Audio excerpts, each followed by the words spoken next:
Hey, also, here's the thing. I'm giving a speech to the Tarrant County Libertarian Party on April the 28th. That's Saturday, April the 28th, from 2 to 4 Central Time up there in Fort Worth. So if you're anywhere near the 200 square miles of concrete known as Dallas-Fort Worth, head on out there. And I'll see you. It'll be cool. I'll sell you a book. Oh, you can find out all about it at eventbrite.com. Oh, and I guess I'll write up a blog entry, too, at the Libertarian Institute and at scotthorton.org. Sorry I'm late. I had to stop by the Wax Museum again and give the finger to FDR. We know Al-Qaeda, Zawahiri, is supporting the opposition in Syria. Are we supporting Al-Qaeda in Syria? Well, it's a proud day for America. And by God, we've kicked Vietnam syndrome once and for all. Thank you very, very much. I say it again, you've been had. You've been took. You've been hoodwinked. These witnesses are trying to simply deny things that just about everybody else accepts as fact. He came, he saw, he died. Well, we ain't killing their army, but we killing them. We be on CNN like, say our name, bitch, say it 3 times. The meeting of the largest armies in the history of the world. Then there's going to be an invasion. All right, you all, introducing the great anti-war activist Cindy Sheehan from the website Cindy Sheehan's Soapbox.blogspot.com. Welcome back to the show, Cindy. It's been way too long. How are you? Oh gosh, Scott. Thank you. I know it's been really long. We go way back to my early days. Not too long after Casey was killed, so it's really good to talk to you again. Yeah, well, so for people who don't know, and I'm sure you come across this too, so much time has passed. That was 13 years ago now. When we met, I guess 14 years since his death. Right. There are a lot of young people who really did not live that history. You know, they were just kids in school or whatever at the time and don't really know the story of Iraq War II at all. They may have heard of you, but they don't know your story. So can you tell us a little bit about Casey? Well, Casey joined the military in the year 2000 when he was 21 years old. He was my oldest son, just a real good kid. I don't know many parents who would describe their children as bad kids, but, Casey was an Eagle Scout. He was devoted to service. He worked at the church, volunteered at the church to be an altar server till he was 18. Then he was doing different kinds of ministries. And he got his associate in arts degree at the community college before he joined the military. And then, so that was in 2000. And then pretty much, the U.S. On September 11, 2001, I almost said the U.S. was attacked, but I'm not sure, still what happened that day. The U.S. was attacked, but there's a lot of course, controversy, and we're all still wondering what actually happened that day because there's never been a full and transparent investigation about the events on 9/11. The U.S. then attacked Afghanistan in October of 2001, and then Iraq in March of 2003, and then Casey was killed in Iraq as a member of the 1st Cavalry in the Army on April 4th, 2004. So we never believed in the wars. We didn't believe the light. And when I say we, I believe I'm talking about my family. I'm talking about Casey. We didn't believe all the hype that led to the invasions. Casey openly said that the people of Iraq were not his enemy before he left. And then he was killed just like slightly a week after he got to Baghdad in 2004. People may be familiar with the miniseries that came out last year, The Long Road Home. Oh my God. I watched the first part of it because a friend of mine actually helped build the set up there at Fort Hood. But I didn't watch the whole thing. Did you watch it? Were you unhappy with the portrayal? I couldn't watch it. How could how could anybody watch the events that even if they're fictionalized? Not only was it hard, I was trying to watch the World Series, Scott. The Dodgers were in the World Series for the first time in a long time. I was born in Los Angeles. I've been a Dodger fan my entire life, but every commercial, it was about that day. It was really, really hard. It's about April 4th. And the person who wrote the book that it was based on, Martha Raddatz. Raddatz, yeah, she interviewed me for the book, and she completely ignored everything that I said, and she wove a very deceitful tale. But of course, she is part of the whole military-industrial complex military-industrial media complex. Yeah. And the thing is about this, Scott, is that none of the families of the people who died even knew that this was in production. You know how I found out? I found out because I put my name in Twitter, and the woman who played me was talking about it, and I was like, what the hell is this? Wow. Yeah, the production did not reach out to any of the families. I heard from her. She called my ex-husband. He was also very upset, and all, the families I'm in contact with were upset, and she called him, but then she emailed me and to say, hey, Cindy, I just want to let you know this is happening, right before it aired. And she said, just really crappy things about, I'm a grandma too. I hope you're enjoying your grandchildren. Like that is somehow going to obviate our feelings about this. So yeah, it was really extraordinarily poorly done. Plus, it was just a pack of lies. I mean, I understand she wrote in her book that the people of Iraq were using old people and young people as, human shields. I've spoken to, and like the 1st Cavalry was somehow provoked into this action. I've spoken to people, Iraqi people and other U.S. soldiers that basically said that the 1st Cavalry was taking over they called it Camp War Eagle. It was a forward operating base. They were taking over the command, and they just wanted to go around the community and express their, show the people of Iraq who the new bullies were in town. And 8 U.S. troops were killed that day, but hundreds of Iraqi people were killed. And to dehumanize the people of Iraq that way, like they didn't care about their young people and their old people, is really terrible. And it just further, as you know, rationalizes these wars, that somehow they are just and they are necessary, when they're just, as we know, built on lies and for profit and for spreading the U.S. evil empire. Yeah. I mean, that's really too bad to hear all that. I mean, it's not surprising about Martha Raddatz that she would do something like that. Take a story like this and try, in other words, really take advantage of your situation for her own. Do you remember, Scott, when people were always attacking me for profiting off of my son's death?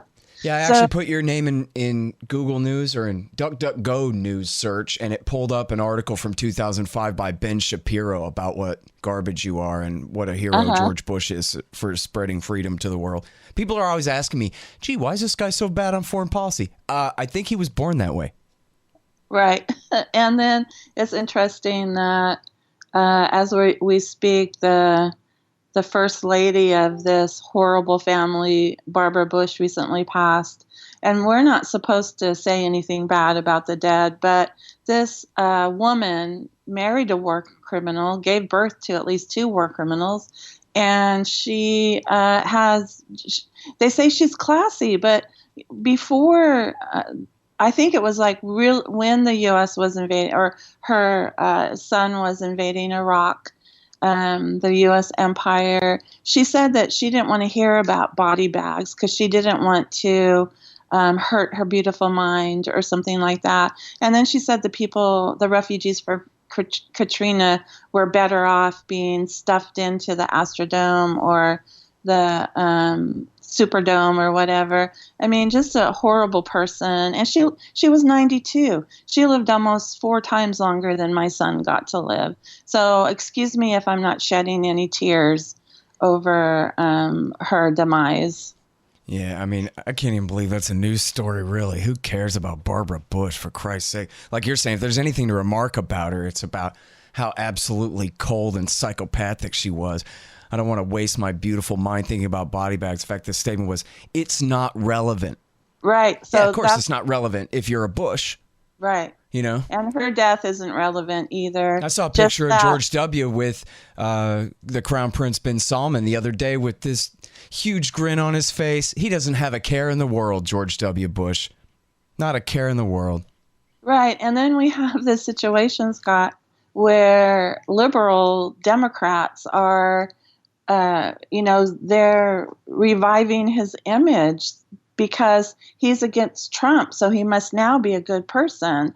And then I see Barack Obama and his first lady expressing regret over the death of Barbara Bush and how the Bush family have been such dedicated public servants.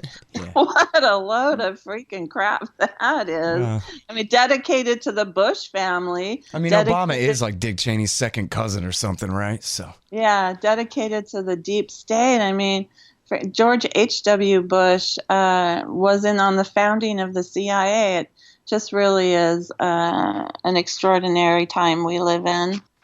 Hey, all, Scott here. Here's how to support the show. First of all, buy my book, Fool's Errand, Time to End the War in Afghanistan. The audiobook is now available. If you like this show, you'll love the audiobook, I guess, or something. Sign up at patreon.com. You want to incentivize me to do more interviews all the time? Sign up at patreon.com. And through the magic of multiplication tables, I'll make a living doing anti-government propaganda for you here. Sign up for my YouTube channel. It happened, finally. We're living in the future now where it's a done thing. All 4,600 and something interviews are up at youtube.com/Scott Horton Show. Thank you for your decade worth of patience on that issue. And hey, sign up for the RSS feeds at scotthorton.org or at Libertarian Institute. We got a lot of other great podcasts there at the Libertarian Institute as well. So check all that out. And then find out all about how to donate to the show at scotthorton.org/donate. For your PayPal kind of one-off donations, for $20, you can get the audio book. For $50, I'll send you a signed copy of the paperback of Fool's Errand. For a $100 donation to the show, you get a silver QR code commodity disc. It's the coolest kind of currency I've ever heard of. And anyone who donates, and this is just for this month only for what's left of it, anyone who donates $100 or more to the Scott Horton Show gets a lifetime subscription to Listen and Think Libertarian audiobooks. Find out all about that at scotthorton.org. And yes, I accept Zencash and Bitcoin Cash and Litecoins and all those different kinds of digital currencies there as well. If you hate holding on to those digital currencies and you want to get rid of them all, send them to me. And hey, if you read the book and you liked it, or you listened to the audiobook and you liked it, or if you like the show, give me a good review on Amazon, on Audible, on iTunes and Stitcher and those kinds of things. Thanks. All right, so now back to, well, not the long road home, but the story of what really happened there that day. It's notable to me. You and I may have talked about this before. I'm sure I probably brought it up because I remember, I don't have a source of this. I actually have looked for it before online on YouTube and whatever, and I can't find it. But I remember very well Congressman Bob Dornan from California saying on whatever news channel it was, that yes, it's a heroic and wonderful and brilliant decision that the Provisional Authority made here in shutting down Muqtada al-Sadr's newspaper, because in Muqtada al-Sadr's newspaper, he's agitating against the United States. And so, yes, here in America, we believe in free speech, and yes, we claim we're spreading democracy and the American way to Iraq, but in this case, we really don't like what this newspaper is saying, so we have to shut it down. And the next day was when this fight broke out in Sadr City. Where then Casey was sent in to try to rescue the guys who had gotten themselves pinned down and was killed. And, of course, Thomas Young, who I met at Camp Casey in 2005 and who did, there's a movie about him and did all this great work, was shot in the spine. He was one of the ones that your son was sent to rescue there. And, not to get into the weeds or whatever off track, but the entire Iraq War II was fought for Muqtada al-Sadr and the United Iraqi Alliance of the Shiite dominant factions. And America fought an 8-year war. George Bush fought an 8-year war to kick all the Sunnis out of Baghdad and turn at least the entire east of that country and south of that country over to basically Muqtada al-Sadr's political alliance.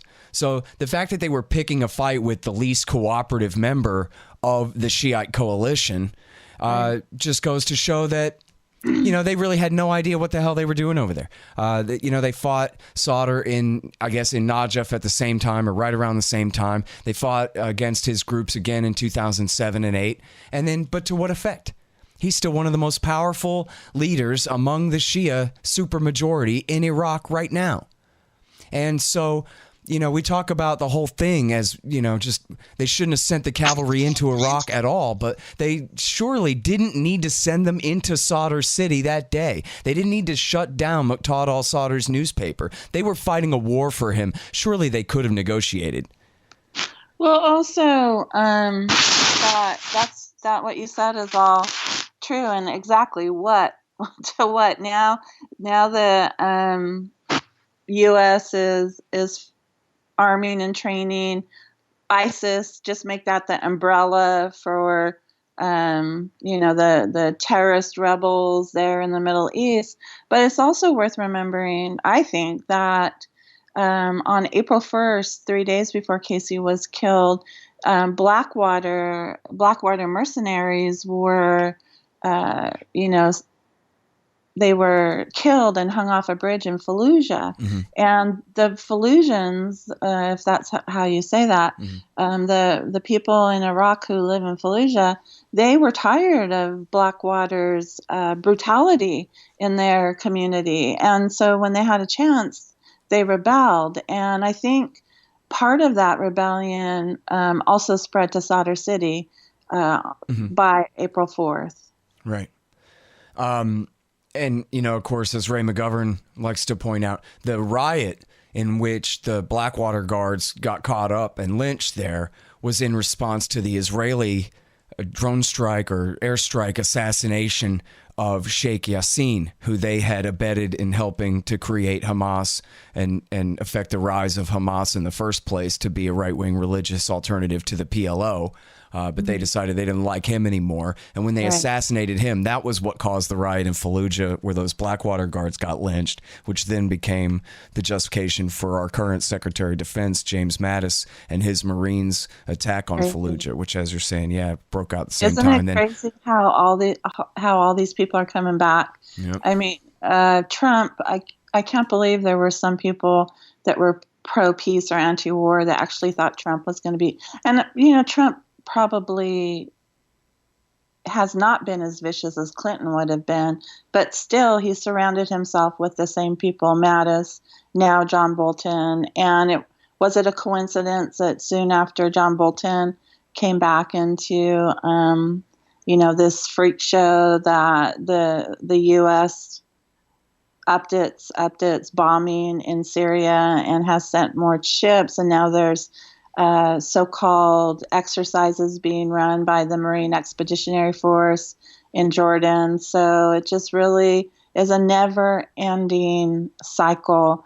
And hey, the Wall Street Journal says that thank God, well, they don't put it this way, I do, assuming their reporting is right, that thank God Mad Dog Mattis, the butcher of Fallujah, is there, because he's the one who convinced Donald Trump to not hit Iranian or Russian targets, and that what we ought to do is just, like we did last year, we'll throw a few missiles at a few sites for show, and we'll talk real tough, but we're not going to do anything capital S stupid here.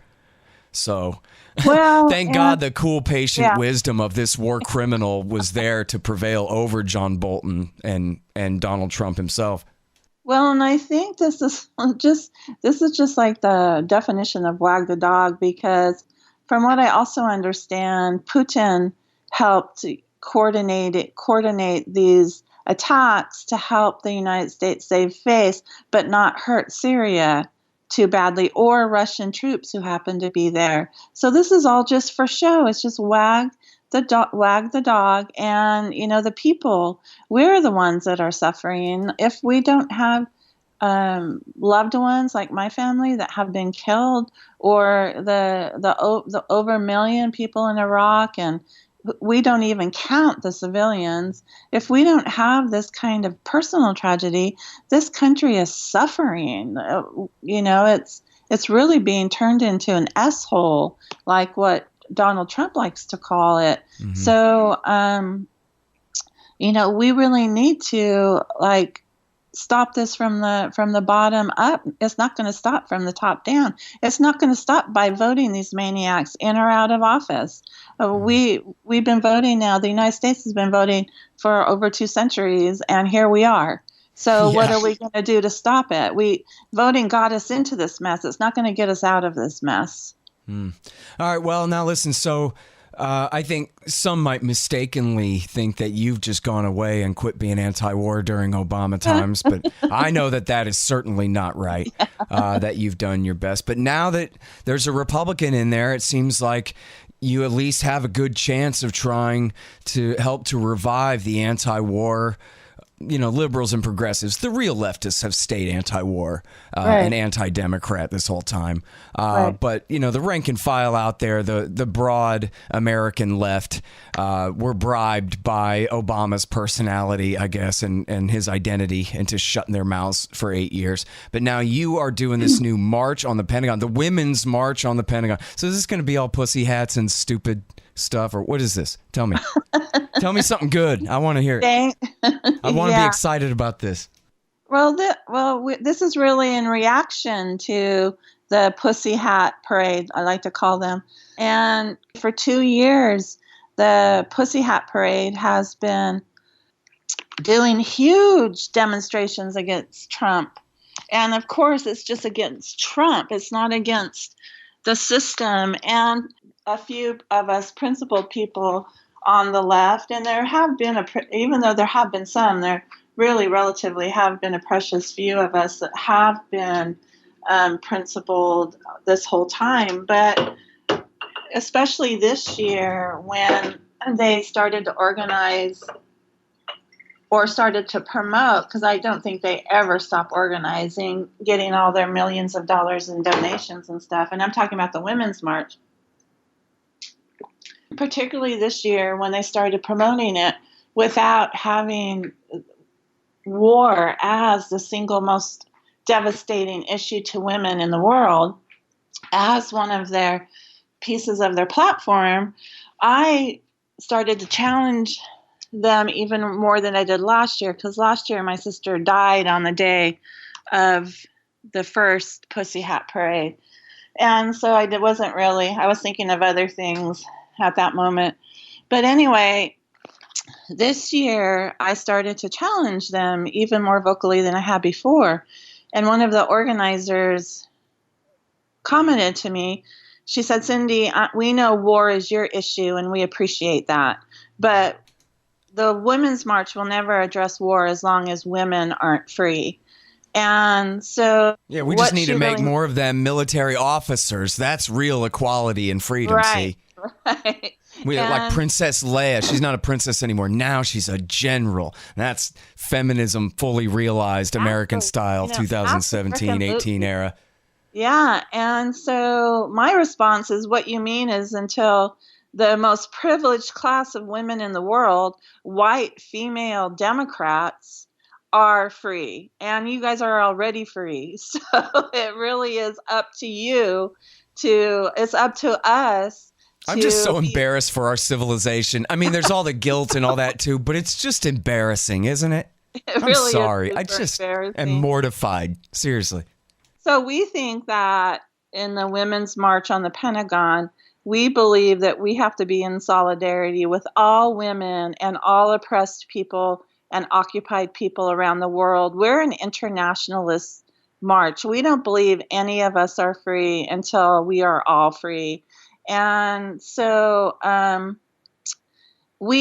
the anti-war movement really didn't come back, Scott, last year. I was kind of shocked because I believe, and I have believed for a long time, since probably around 2006, that the anti-war movement wasn't really anti-war. They were anti-Republican war. And so I thought, well, the one thing about having Trump come in, at least the people will start to protest his wars again, even though I knew it wouldn't be principled and I knew it would be short-lived until we get another Democrat president. Then, but it didn't happen. And so there were many strong protests, but none of them had an anti-war component. There was the environmental march in D.C. in May that gave the anti-war movement lip service, kind of like, here, you can have your little spur of the march off into this alley. And I'm not even kidding about that.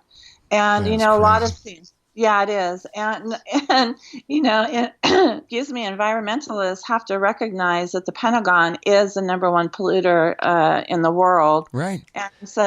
And they consume as much fossil fuels as like Germany. They're like third in rank of nation states, if that's your concern. As you said, I mean, this certainly isn't my issue, but on your blog I saw where you said gun control begins at the Pentagon. Hey, environmentalism does too. Well, we're freedom and peace and justice for all and everything begins at the Pentagon. Yeah. And I'm not, I am not for gun control either in the masses. I believe that it's a mistake to disarm the people when the cops and the military are so armed. Even though I don't own any guns, I think it's a real mistake, and it's a terrible issue to me. It's a terrible issue to organize around, especially when the U.S. military, like Martin Luther King Jr. said, is the biggest purveyor of violence in the world. Yeah. I mean, it's just so naive, right? And I remember being a kid and kind of thinking, just from the way they talk about it on TV, not really thinking, but just being under the impression that, so I guess you pass some laws and then all these guns go away and all the murders stop or something. But I was 12 and that's stupid. That's not how the reality is at all. Gun control laws just means people sitting in prison for simply having a gun and not even doing anything wrong to anyone with it. What the hell is that? That's crazy. That's not, protecting people's lives. That's destroying them. Well, absolutely. And I think, Anyway, sorry for that tangent. I just had to agree with you about that. Okay. But just call me, conspiracy theorist. But I don't really believe the U.S. government has our best interests at heart. You're so cynical. I know, aren't I? So listen now, now here's the thing about the anti-war left. Like, they got to find a way to come slinking back, right? They got to come back and be able to be anti-war without being embarrassed for being silent for 8 years. But then again, apparently they're all pretty shameless, so it shouldn't be too hard if we can get them to rally around the right thing. A big part of the problem is all the partisanship, of course, with this guy being the devil incarnate, and the central set of accusations against him are that he's an agent of a foreign power, and that, rather than being some American, super patriot to a fault who bombs people every day, the problem is that he doesn't bomb people enough. And whenever he stops doing anything horrible, all the headlines blare, in a move sure to please the Russians. That was even what the Washington Post said when he called off the CIA program back in Al-Qaeda in Syria. They go, oh, yeah, well, Putin's going to like that. And so it just has twisted the whole concept. They're not attacking him. He doesn't fit that George Bush position. Now what's wrong with him is that he's not George Bush. As you said earlier, they're rehabilitating Bush. Bush was a compassionate conservative, centrist, moderate, who didn't use the N-word and wasn't, just outright a jerk to everyone the way that Trump is. So what's wrong with Trump? He's an outsider. And so whatever's wrong with him is wherever he breaks with the centrist consensus, and the centrist consensus is kill, kill, kill all day, every day, and new Cold War with Russia and the works. Right. Well, I remember, was it last year around this time when the U.S. bombed the airstrip in Syria, and all the pundits said, well, now he's acting presidential. What the heck does that say about our country? But I want to comment on something that you said. The so-called left were shameless Obama supporters for 8 years of his scandalous wars. Really, Scott, we're building the anti-war movement from scratch right now. Yeah. And I was in 5 cities back east. And I basically told the people, I don't want to say that it's you people who came out to my event, but it's your fault for not protesting Obama's wars. So what we're facing in Syria today, what we're facing with China, North Korea, Russia, is really the fallout of not remaining principled anti-war activists for really since 2006. So here we have to get back up to speed. And if what Trump is doing is wrong, then it was wrong when Obama was president, because Obama really was Bush on steroids. He took 2 wars and expanded them to 7. And being the overachiever that he is, and people were silent. Right. And we just had anti-war rallies around the country in this past weekend. And from what I understand, they were pathetically attended. Yeah, well, now, I saw something that I think it was a press release about your upcoming march that had a list of a lot of groups on there. Yeah, we have. Have you had much success in getting people to sign, other groups to sign up and promise to be there? Yes, we have really are generating a lot of positive excitement about this. We do have a really long list of endorsers, individuals and groups. And what we really want is not to get people's names, but to get people to mobilize. And I was in D.C., Boston, New York, Manhattan, Long Island, and Pennsylvania, Lancaster. And all of these cities are already mobilizing to get buses of people to come. I started there because I knew that they were cities where people could get buses and carpools easily to get to Washington. And of course, Washington, D.C., they don't have to. They just take the metro or whatever to get to these protests. So we do have a lot of excitement that is being generated.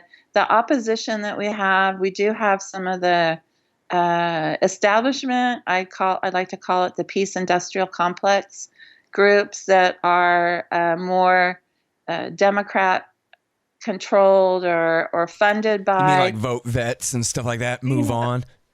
Yeah, things like, Move On would never be on my side. But there are some anti-war groups that are in opposition. And I don't think it's so much of the women's part, because we really have made it very clear that everybody is welcome. It's just that women are going to be organizing this event. I think it's more. And you're talking with Vets for Peace, right?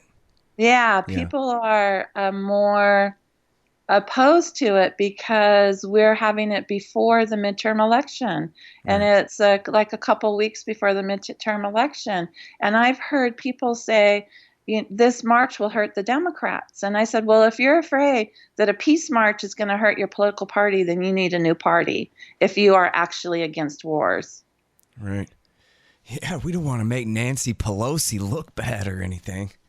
because, you know. That's exactly what they said in 2008 when they were organizing the 5-year anniversary of the invasion of Iraq, organizing something in Washington, D.C. Some of us wanted to have a march to oppose the wars, and that was in 2008. The opposition to this was, you're going to embarrass the Democrats. All right, guys, here's who supports this show. The War State by Mike Swanson, the great Mike Swanson. He'll give you great investment advice, too, at wallstreetwindow.com. His book, The War State, is about the rise of the military-industrial complex after World War II in the Truman, Eisenhower, and Kennedy administrations. You'll learn a hell of a lot. It's really great.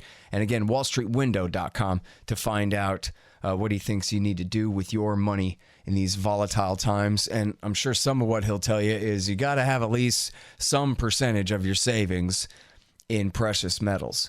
And when you go to get your precious metals, you go to Roberts & Roberts Brokerage Inc. That's rrbi.co. rrbi.co. And if you buy with Bitcoin, they take no premium at all.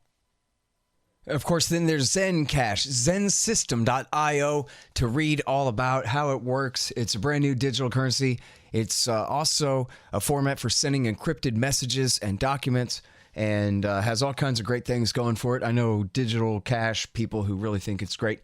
Zencash at zensystem.io. And Hussein Badakhshani is back. He wrote this great book, No Dev, No Ops, No IT.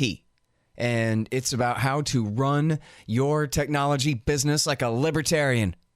No Dev, No Ops, No IT by Hussein Badakhshani.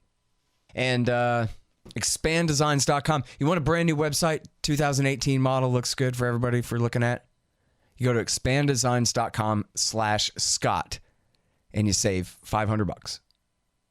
Now, so here's the thing, and I don't know if this really makes sense from others' points of view, but it's kind of a hang-up of mine, is I always regretted that all the big left-wing marches against the war back in 2003 and in the Bush Jr. years, they always seemed so tone-deaf to the idea that maybe some right-wingers agreed with them too. And I'm not speaking for myself because I'm no kind of right-winger.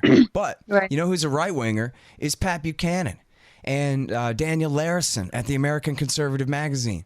And, some people like that. And it always seemed to me like, partisanship gets in the way of this. But it seemed to me like it would be really wise if leftists could get up on the stage at their anti-war rally and say, listen, we're so right that these right-wingers agree with us. Just because we're right. And they can't help but admit that we're right. And so instead of saying, oh, no, it's a horrible Donald Trumpian thing to want to stop backing CIA, have the CIA back in Al-Qaeda in Syria, go ahead and accentuate the positive and non-interventionist or anti-interventionist, anti-nation building, anti-global policeman of the world type aspects of conservatism, and invite guests that represent those points of view to really show by example that you don't have to be Cindy Sheehan, the leftist, to be anti-war. You could be, I don't know, Ron Paul and be just as anti-war as Cindy Sheehan, and for a lot of the same reasons, all the best ones. Right. Well, we're calling our march a nonpartisan march on the bipartisan war machine. And so That's a great way to put it. Who coined that? Yeah. You? This is interesting because, and I tell people, if you feel like you have to vote, if there's some kind of weird thing and you've been, abused by the system into thinking that your vote matters and that you have to go vote. I vote Scott and I've run for office before.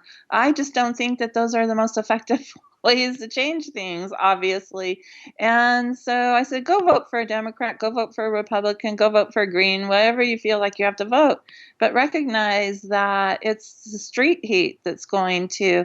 And, if you have a class-based analysis of the problem, there are Republicans, right-wingers, left-wingers, communists, whatever, in let's just call it the 99%.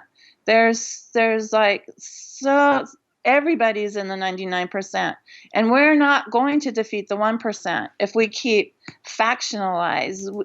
We just had an anti-war event in Orinda, California, and I was one of the speakers, but we had Ron Paul send a video. Do you know that there were people who refused to attend because Ron Paul had a video there, and he kept his comments to being anti-war and anti-empire, and the name of our conference was Stop the War Machine, Save the Planet. Yeah.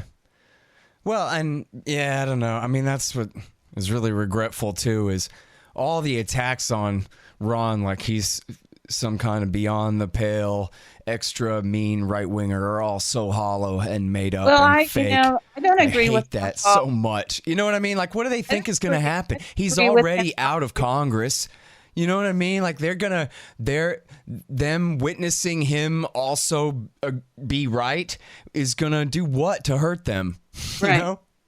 Well, I don't agree with everything, obviously, but on this issue, we have been really.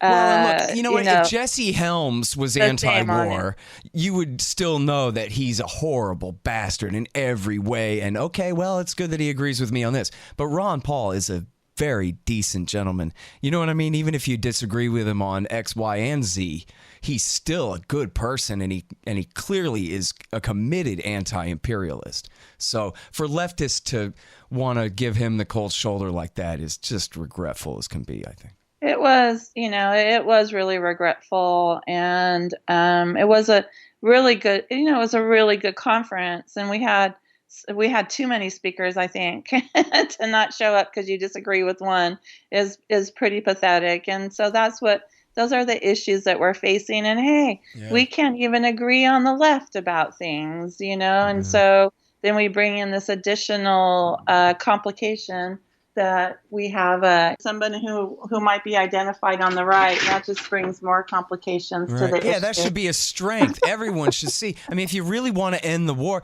this is the whole thing of the 99%, right? Like, the first rule of the 99% is that 99% of Americans are not radical leftists. So if the point is that the 1%, or really more accurately, the 1% of the 1% rule, and all the rest of us are in the same boat, then hey, that includes a lot of right-wingers.